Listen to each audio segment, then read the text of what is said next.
Here's a dog that's been lunging on leash and trying to attack other dogs and fighting with the dog that he has been living with.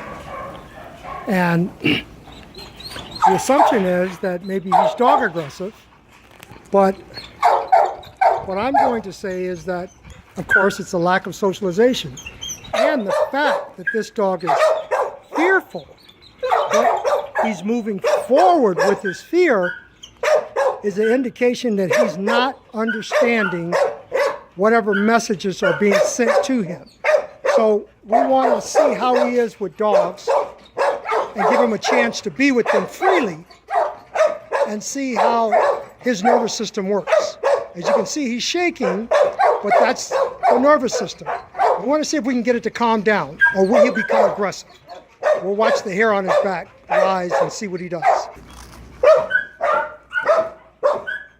There he is. He's already got a scar on his head for fighting.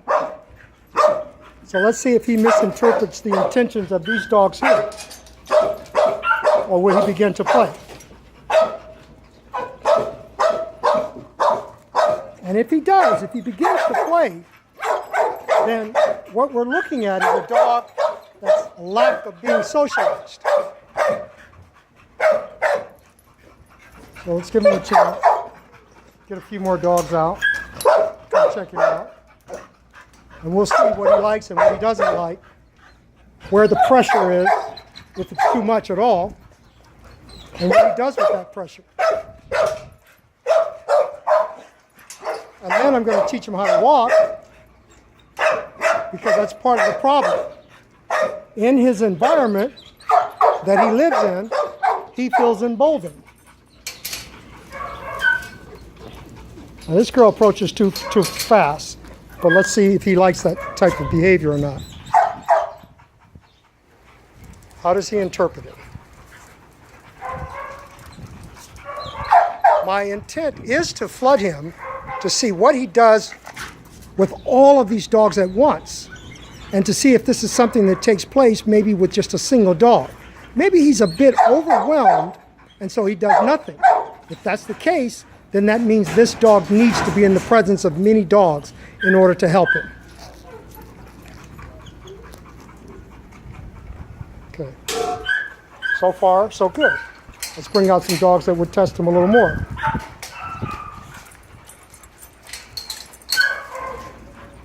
They kind of push his buttons, like in his face, like this. That's what we want to know. It's a beautiful dog. Most of these behaviors around fear are learned. And the thing is, can they unlearn it?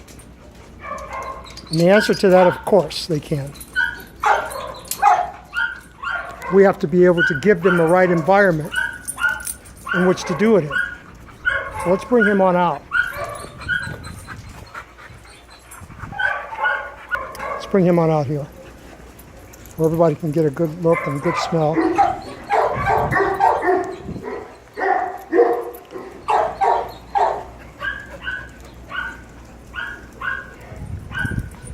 Oh, he's smelling one of the dominant dogs that are here. That's okay. Let's see what happens. I want to see him start to loosen up. The tail is in the right position. There we go. That's what I'm looking for. Yep, that bounce. So let's continue. Let's see, he's releasing the stress by urinating, which all the other dogs are attracted to. And then he can become emboldened. And there we go. Which is what I want. Let's continue with him. We'll bring Bruce out and see what he thinks about him.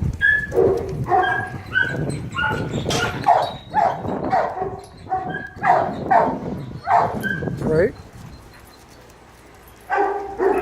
Everyone's enthusiastic about the new smells, which is normal and good because he's accepting it properly, just like he's one of the boys. So, what I'm going to say this dog needs is he needs to be in this kind of setting so that he learns how to deal with different personalities. Dogs that don't hang out with a lot of dogs early on and don't get a chance to do it later on, then they don't learn how to become social. And any behaviors that other dogs do are not perceived properly. This contact is extremely important. Reading body language, reading the nervous system, the energy, the smells, mounting and remounting, things of that nature. Perfect. He told him, hey, I don't want you on my back. It's too much. See the yelp and then the little nip? That's all normal. Perfect. This is what I hope that we would see from him. And so now we want to teach him how to walk on the leash after we've introduced him to a little more dogs. This is the mental activity that they need in order to drain them physically. If we try to drain our dogs physically without the mental, then we're making a stronger, faster, more determined asshole than we had before. This is absolutely important. When he's finished here, he'll be tired mentally and physically.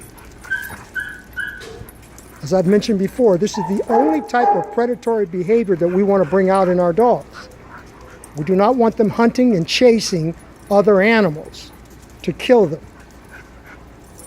Birds, rabbits, toys that indicate those types of animals that make noise, that they bite down on and open up and gut and take the squeaky out.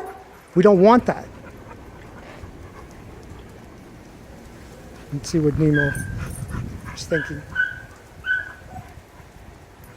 Not quite sure. He's just waiting for him to move. Great. All right. This is exactly what I wanted to see. So if this dog can be with other dogs like this and enjoy himself, then why is he not doing it with his owner? And then that question, answer to that question, lies with the owner. And that's what we have to have a conversation about. We have to build the confidence of the owner so that they're able to do this type of stuff with him. Yeah, it's great. If I bring a dog into my pack, I'm looking to see, is this a genetic problem or is this a learned behavior? And if a dog can do everything that I need for him to do that revolves around socialization, but he's not doing it at home, then we know it's the environment that he lives in and the message that's being sent to him by the owners through either the games that we play, such as ball, of course, tug of war, or any of those types of games that cause the dog to bite down, to use his mouth to solve neurotic problems, then we are asking for aggressive behavior. Unless you have a dog that is a sport dog, and that's what they do for a living, the person, sport dog things. Okay? Great. And if this dog is fearful, which he does have a genetic predisposition to be fearful, why then is he going forward and lunging for dogs? That's something that he learned. And if he learned it, of course he can unlearn. And that's what I'm here for, to evaluate him to make sure. And we'll continue.